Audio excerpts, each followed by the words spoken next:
Good day, hi, and welcome. Got a mosquito in here. All right, I'm going to do a quick blog about buying fixer-upper boats versus buying one ready to go. A lot of people I'm watching, like, everybody loves these sailing channels where you see this couple, they buy a boat and they spend like half a year fixing the darn thing up and stuff like that. They tend to buy boats that are in a budget range that, like the 30-footers and plus, right? So they're usually going to be more expensive boats, probably around the 20 grand, 10 to 20 grand mark, or 15 to 20 grand mark for a 30-footer. But once I buy, say, like a 26-footer or something a little bit smaller or whatever, usually they're going to be, in the $10,000 range and less. But you get these people that look for these, what they call a dollar boat. Now, I don't know what the mechanics of a dollar boat is and what that entails. I think that's basically a boat that's basically offered for free, but to transfer the title, you basically pay the $1. I've seen that happen, where you pay. I've done this with motorcycles and stuff like that, where it's like, okay, here's a motorcycle, it's a piece of junk, but the guy's basically giving it to me, so here's $1. There you go. Here's the receipt. Then they transfer to your name. Because there's, I guess, a law where you have to pay something for the transfer, so it's like $1. This seems to be holds up around, for many things, houses, property transfer, boats, cars, vehicles, stuff like that. And it requires a titled ownership. It seems to be that if you're given something for free, you just have to pay the $1 to transfer. Don't ask me why it is, what it is, but so you got these people. They hunt out these dollar boats. Okay, it's like, okay, well, I'm on a tight budget. We'll throw an arbitrary number out there of 10 grand. Maybe you've got $100,000 to spend. Maybe you've got $1,000 to spend. Whatever it is. But boats, the smaller your budget, the less options you have. It's literally that simple. Especially when you're getting into sailboats. Power boats, you'd be surprised what kind of a boat you can pick up for $500. It's unbelievable. But power boats, it's usually people just can't afford. Twin Mercs are pretty cool on the back until you got to fill up the tank, right? It's like it's 80 to $120 to $500 to fill up the tanks all the time. It's just like it's unbelievable. I had a few friends with power boats, and they were just like, "Yeah, I'm just going to Montreal and back. Oh yeah, how much is that going to cost us? Oh, we did good. We did it on $160 this time." I'm like, that's not that far. That's not even 100 miles from here, on the Ottawa River. And then plus they had to go through the locks and everything. I'm like, oh geez, how do you friggin' afford to run that thing? Well, they get 4 people together, they each split on the fuel, etc., etc., and they go for a day cruise, right? So power boats are a total different thing. But just talking about sailboats, sailboats, you're not going to spend a lot of fuel usually, even on the bigger boats, but you will spend a lot on the boat. So you find a boat, it's a better deal than normal. Let's say, like for example, this boat came on the market at $12,500 but it was ready to go. Put it in the water. But $12,500 was too rich for me, so I didn't even bother making an offer the first time I seen the boat. But I looked at a bunch of other boats. There was the same boat for $6,000. Okay, but this boat needed everything. It didn't come with a marine survey. This one did. So basically, the only thing I had to do with this boat was transfer it into my name, put it in the water. Didn't have to deal with a marine surveyor, didn't have to deal with all that stuff. The survey was good for 7 years. I'll have to resurvey it again if I go to sell it or whatever. Surveys sometimes are good for 5 years, 3 years, 7 years, 10 years. Depends where you are. In my case, they were good. The survey was good for 7 years on this boat, which is long past. But I think I had 2 years left on that survey, and then I'd have to resurvey it again if I wanted to get insurance. For some people, that's going to be an issue. For some people, that's not going to be an issue. If you want to insure it, you almost guarantee you're going to have a survey. So people find a boat for, let's say, the same boat for $5,000, where there's a boat for $10,000, the same boat, same make and model, ready to go, but they're like, it's too expensive. But then they buy the boat for $5,000, but it needs $7,000 worth of work, and they end up spending an extra $2,000 just trying to get it into the water, the hassle of getting the survey, the hassle of this, the hassle of that. This boat, eventually I got it, it lowered down to $10,500 or $11,500, and then I made an offer of $9,500. They counter offered at 11. I counter offered at 10.5, and that was the movable area. And knowing what I was getting after looking about, this is a Hughes 26E. There's a few variations of the Hughes 26. I picked this boat for very specific reasons. I looked at maybe 10 of them, and this was the one that maybe about out of 10 of them, maybe about 3 of them for sure, you could just take them, put them in the water. One was already in the water. And the thing about that was, it meant for the first season, I didn't have to worry about outfitting anything, getting any equipment. It was just put it in the water and away you go. It even came with life jackets. It came with, the only thing I think I needed to bring on was 1 or 2 little safety equipment. It had the fire extinguisher. It had everything. Put it in the water and go. Even though I didn't get it in the water the first year because there was no marina slip available for me, I was okay with that. Because I was like, okay, buy the boat this year. I'll put it in the water next year. A lot of people, they buy the boat and they want to put it in the water the same year they buy it. I would recommend against this because you're going to stress yourselves out for nothing. I know people get excited and they buy it and life is short. We got to do it right now. Take your time, no rush, no worry. You'll find that out when you buy your second boat. It's a lot easier because you already know this stuff. Where my first boat, I tried to rush it into the water the first year I bought it, which kept me extremely tight budget. I went over budget, and you will go over budget, even when you think you're getting a good deal. My first boat wasn't in bad condition. It was pretty much all there, ready to go, but I had to get the survey.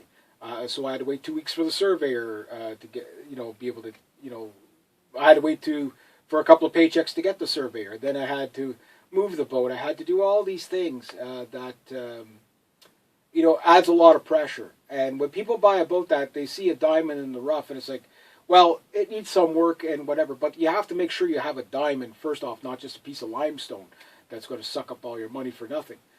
So you have a boat that's half price, but it needs, by the time you get it to the condition of the boat that's a little bit more, you spent $10,000. Now you have a $15,000 boat that's really only worth 10.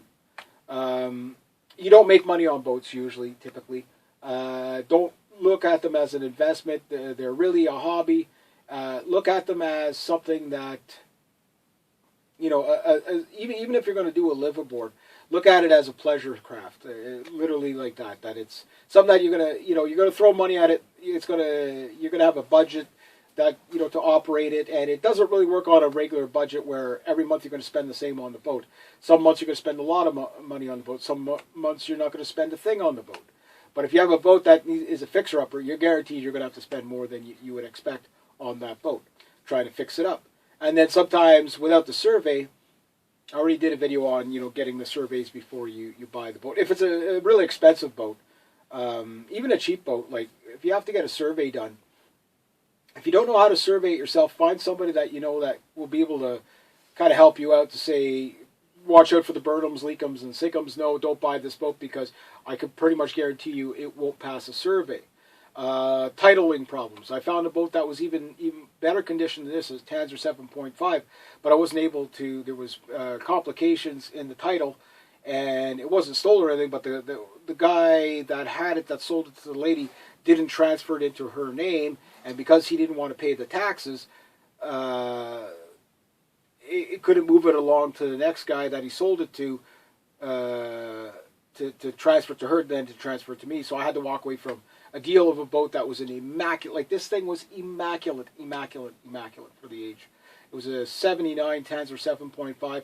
I haven't even seen new boats in this condition. It was just flawless everywhere. And it wasn't because it was flawless because somebody fixed it up. No, this boat was probably stored indoors and used maybe 2 seasons since the day it was made. It was just literally, everything was perfect on it. It looked brand new. It was unbelievable. Like, I mean, from 10 feet back, you could see your reflection in it. It was just, looked like a brand new boat. And because of the complications of the title, the price was right, but the complications of the title, I didn't buy it. This boat, when it came along, I looked at it, I think twice I looked at it, and then I made the offer. I'm going to talk about making offers on boats. Be careful with that, because if you make an offer when you make an offer on a boat, you're obligated to buy that boat if that offer is accepted, or else you could have legal problems. So just keep that in mind. But buying a boat that you need to fix up, these diamond in the rough type of boats, are okay if you understand exactly what it needs. But then what you need to do, if you can do an assessment, just go into a marine store, go talk to people that work on boats if you're going to have somebody else do the labor for you, and see how much more it would be. 9 times out of 10, what you'll probably find is the boat is going to cost you the same as the boat that's ready to go. The only thing is you don't have to put in as much labor and there's less hassle. So if you buy a better boat and a little bit less boat, you're better off. So let's say you want a 34-footer, but you could buy a Prestige 30-footer or a 26-footer. I'd rather buy something in great shape, unless your requirement is for something, and it has to be this size. Like for example, if you're going to be cruising around the world, you're probably going to want something bigger than a 30-footer. A 35-footer still on the small side. 40 is kind of like the buy-in option for sailing around the world for most people. But a lot of people will do it with 30-footers. Modern 30-footers are a lot more spacious than the old stuff. A lot of people find these old boats that are like a lot cheaper. They're 12 grand. It's a 38-footer for 12 grand. But that 38-footer has less space than my 26-footer. That's things you got to look at too. But the big one is that if you're considering buying a used boat, which most of them are going to be used, in a fixer-up kind of condition, price out what needs to be fixed. Then I would recommend, if it's a bigger boat too, it probably would be best to get the survey and find out an estimate of what it's going to cost to fix it up. And that'll tell you whether you're wasting your time and money, and it would be just better to go with something that's ready to go. Boats that are already in the water with the survey, every step that you eliminate, yes, it's romantic to see these people fix up the boat and bring it to prestige, but you have to understand they probably spent they spend $100 to save 10 is the best analogy, and you want to avoid that. And everybody makes that mistake a few times. I guess I'll wrap it up around this, but it's easy to spend $100 to save 10. It's like, okay, well, this boat, no, all it needs is a cleaning, and then oh no, it doesn't. It needs deck repairs. It needs this. It needs chain plate repairs. Like I say, I bought this boat with the survey. It was a lot easier. I didn't have to worry about getting a surveyor. I didn't have to wait for the surveyor. Big boats usually take longer. Little boats, they could survey in an afternoon, but sometimes big boats might take them a day to survey. So they have to set a whole day aside for this big boat. Finding the surveyor, sometimes I already did a video on that, but yeah, that could be a bit tricky too to find a good surveyor. Or one that suits your needs, we'll just say, so that they're not so over the top. A guy's looking for a brand new boat, every boat he surveys, and then you got to, a list this big, you got a boat that's $5,000 that he wants you to do $15,000 of repairs on. Even though you don't really need that. It's just like, okay, no, it has to 100% work, or else you have to replace it. Whereas, okay, well, recommendations. So you got to work out the survey thing, but be careful what you do buy. I mean, there's free boats out there. A lot of people, these dollar boats or these free boats. I had an opportunity to take a free boat, but just in accepting that boat would have cost me $1,000 to move it. The deck was no good. Right there was probably about 5 to 10 grand worth of work just to replace the deck. Everything else was inside so a free boat to get it even to half of this condition would have probably cost me $20,000 on a boat that you could buy in prestige condition for probably $7,500. You know what I mean? So look at a lot of boats. Even if you can't buy a boat, go look at a boat in good condition. Okay, talk to lots of people that have surveyed boats, but talk to a lot of people that have had fixer-upper boats, because a lot of times you're going to get frustrated with the maintenance. Somebody can give you a brand new boat, taxes paid, surveyed, ready to go in the water, brand new, just off the line, just was built yesterday, and you're going to spend money right away on something, whatever it is. Even if they paid all the marina fees for you, there's going to be something it's going to need. Within the first month, you're going to be waxing it. You're going to be doing that. So the maintenance stuff is the cheap and easy stuff, and it's ongoing. So if you have to do repairs in between the maintenance stuff, the ongoing gets very pricey, but very time-consuming. And if you can't afford somebody else to take care of the boat for you, you have to be able to pace yourself to get a boat back up to prestige. This boat's still not too bad. But if I leave it go anymore without doing, some of the, we'll call decade-long maintenance intervals where you just, strip all the deck hardware off it, the tow rails, everything, and just reseal everything, refinish everything, redo the glass, all that stuff, so that it's touched up. Then you never have any major repairs to. Like in supplies, I probably have to buy about say $400 in supplies, maybe $300 in new lines, and this boat is prestige again.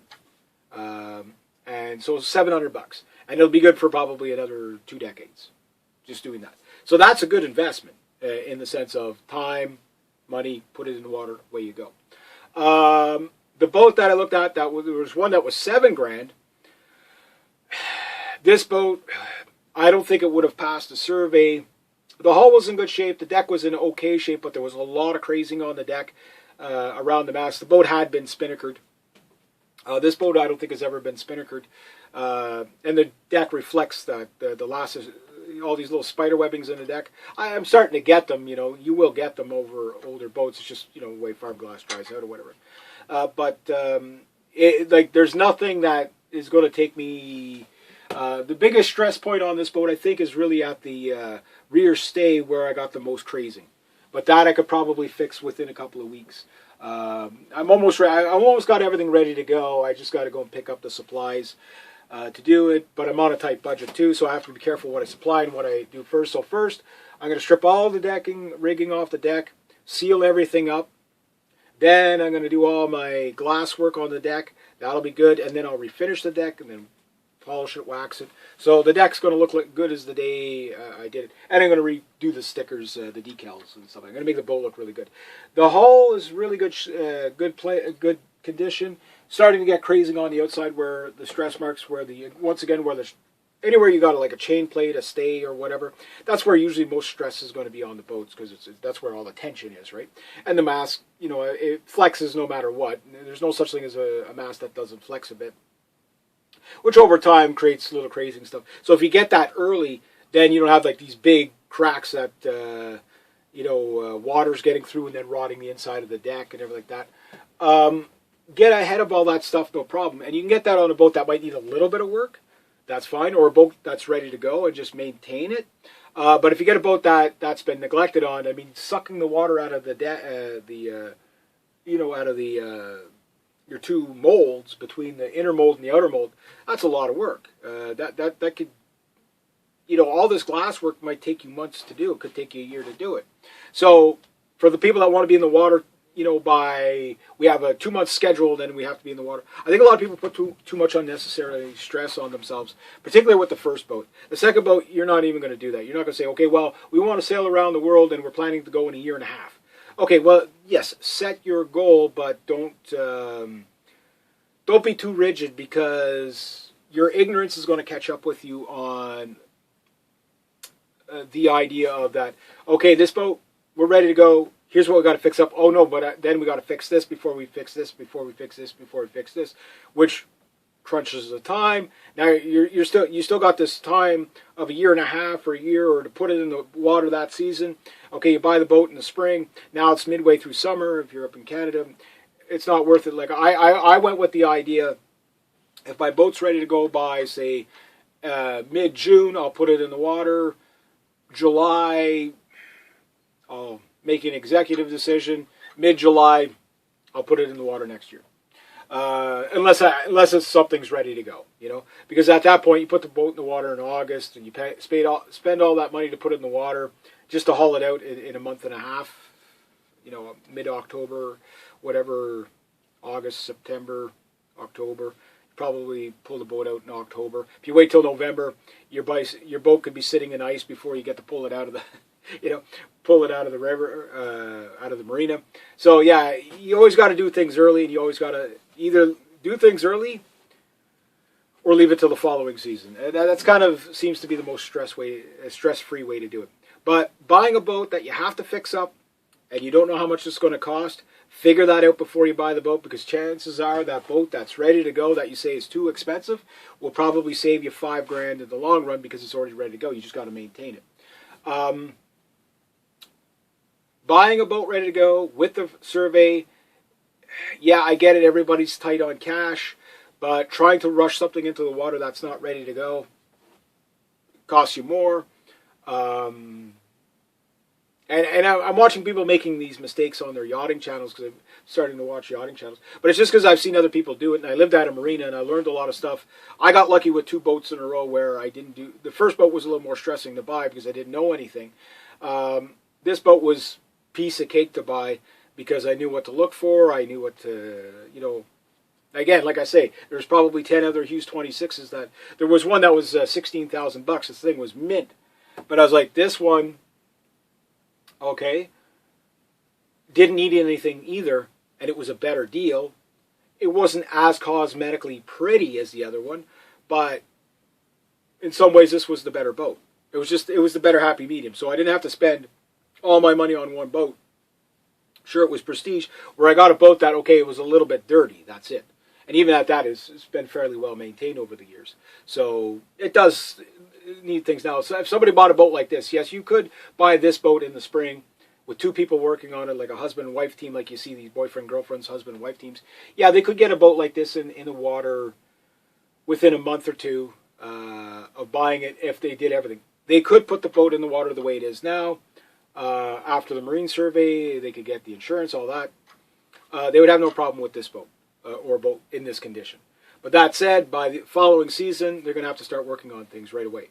So they can work on, but the thing is it's easy to work on a boat when it's dry docked. If you have to change chain plates on a boat sitting in the water or something like that, you know, do all that stuff on land.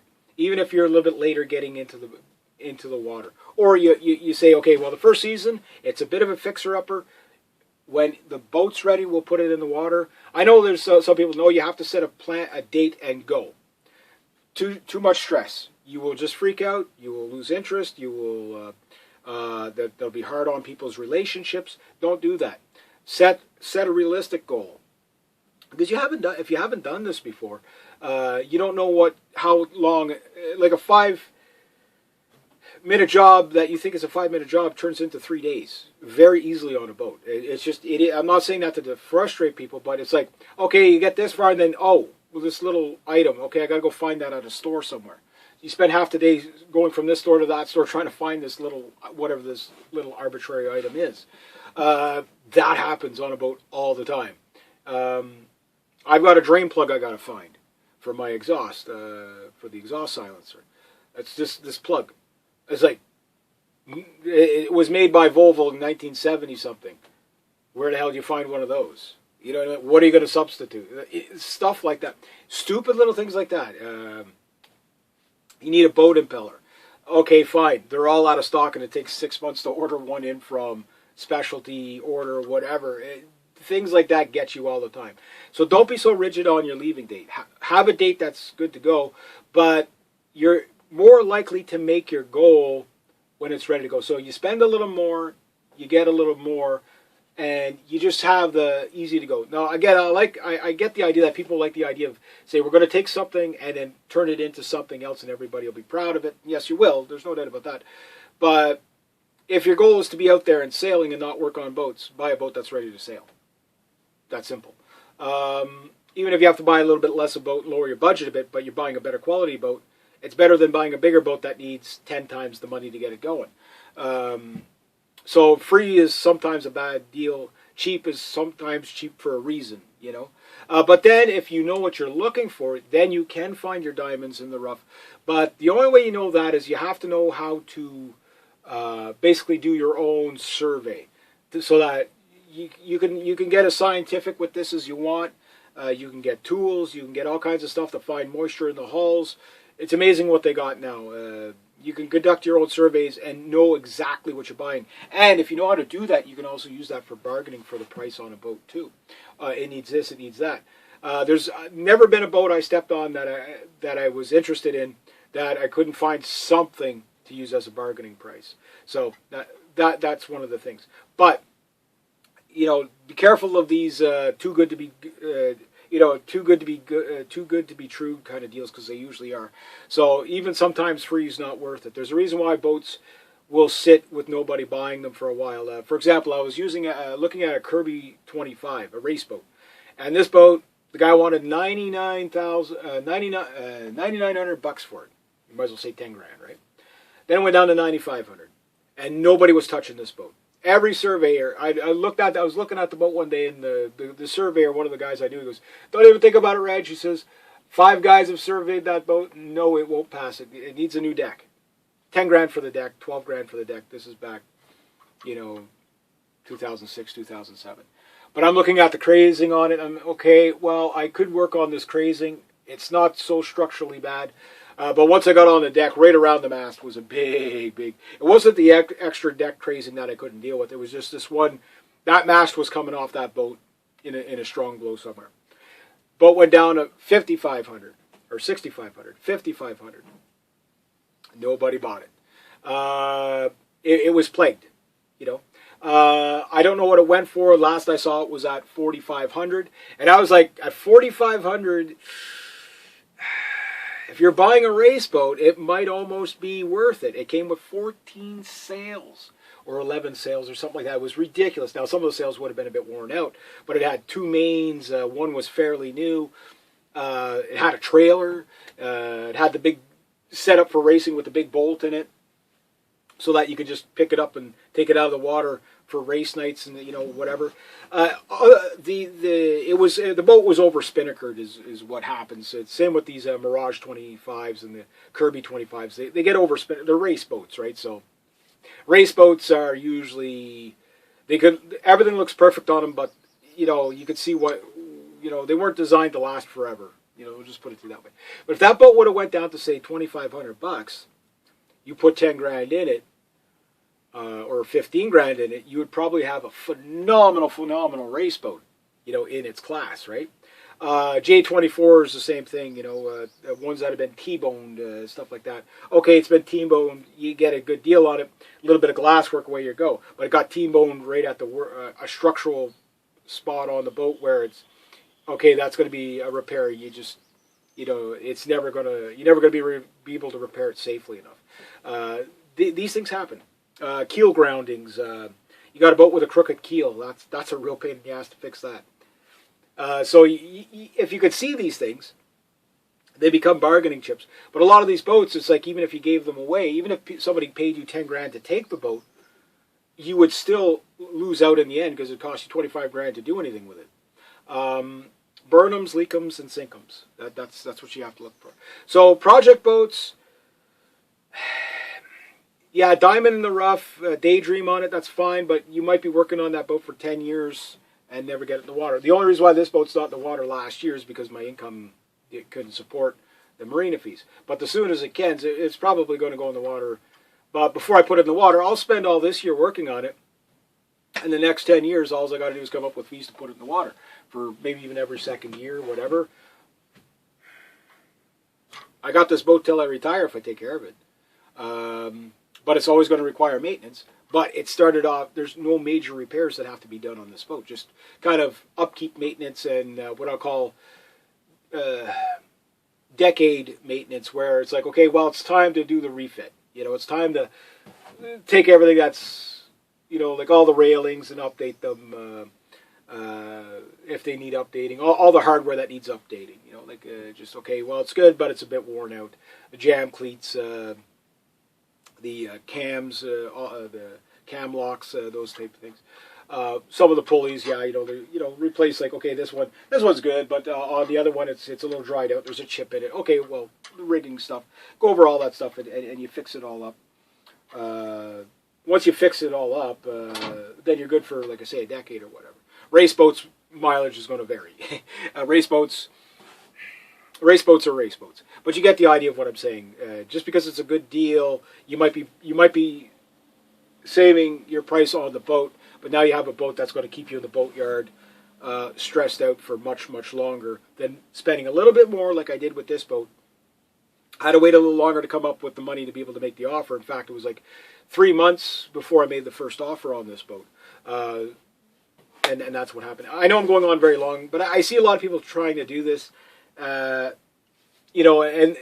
get halfway through fixing up a boat and then they have to walk away from it because it's not feasible. They've bitten off way more than they can chew. So what I would recommend for a first boat, I get there's people that want their first boat to be the one they go around the world with. There's those people, they've got the money to do it. Well, if they've already got 100 grand saved up to sail around the world, or 50 grand or 25 grand, whatever their budget is, buy the best boat you can get for maybe half that budget. Leave the rest for everything else. You're going to find your budget never goes far enough. It just is what it is. I bought this boat. I had money to spare. But if I would have bought just the boat, okay, I factored in, okay, well, as soon as I buy this boat, they're going to want me to move it here, there, whatever. I factored in my marina. So my boat budget included the marina fees to run the boat for the year, so that if I had to find a year to buffer zone it, so that I wasn't just, okay, you bought the boat, thanks for buying the boat from us, sir. Can you get it out of here now? Because that boat's been sitting there for 3 months. We want it gone, or it's been in the yard for 2 years. And yes, you can buy the boat. Like one boat, like I say, it was free, but to move it would have been cost me $1,000. Just because the cradle was no good on it, it was rusted. So they would have had to remove the boat from the cradle to put it on another, which there was a fee for that, and then probably around $1,000 to bring it up here to work on it. But the deck was no good. What I wanted it for, if I had my own boat trailer and a truck, I would have rented a truck. Bring it up here, smash the boat to bits, take all the rigging and the hardware, the mast and stuff like that, and the keel, the lead keel, recycle it all, or sell off the mast for, you broke your mast? Oh, that sucks. I got a mast for you. How much does it cost to replace a new mast? It's $8,000. I got one for $6,000. Will you do it for $5,000? Done. You know what I mean? People do stuff like that. Oh yeah. Old rigging, yeah. You can. There's always resell. Salvage is a thing. But when you salvage something, you usually have to take the whole. It's on all or none. I can't just take the keel, and that's what people were trying to do with this one boat. I wanted the diesel engine out of it. The diesel was no good in it, but some of the parts might have been good on it, and the rest is cast iron. Salvage. Here I got a pickup truck that could barely take this 2,000 pounds of lead and this extra 500 pounds of cast iron.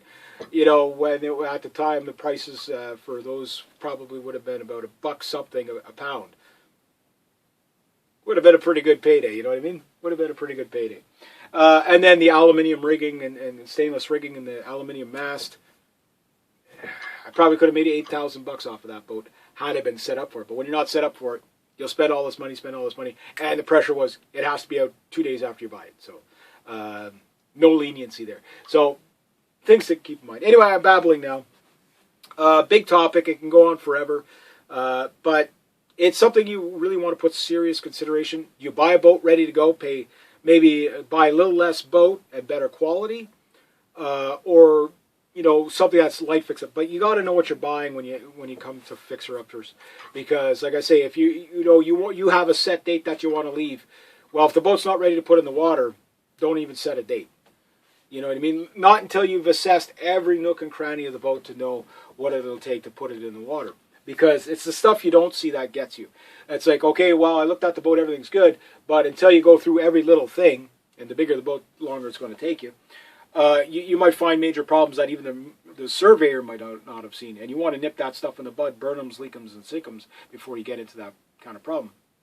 So that's what I would suggest. Buy the boat, figure out what you got, then set a date to put it in the water, whatever. Something realistic, But I wouldn't even worry about putting it in the water the first year. So even if it was a boat ready to go, if you're on a tight budget. The people that have the budget to put the boat in the water right away, that's ready to go, will do that. But why have to go through the surveyor? Look for a boat with a survey. It's easier, unless you know for sure that boat's going to pass the survey. But sometimes some boats are sold with the survey in the price. But if you buy a boat that's surveyed, at least it's that far, it's ready to go, right? The surprise factor is less likely. Some boats, the survey might be getting near the end of its age. Kind of resurvey it again. By yourself to make sure that it will pass the second survey, because you might have to, like I say, resurvey the boat every couple of years or whatever. Anyway, there you go. So anyway, have yourselves a great day, eh?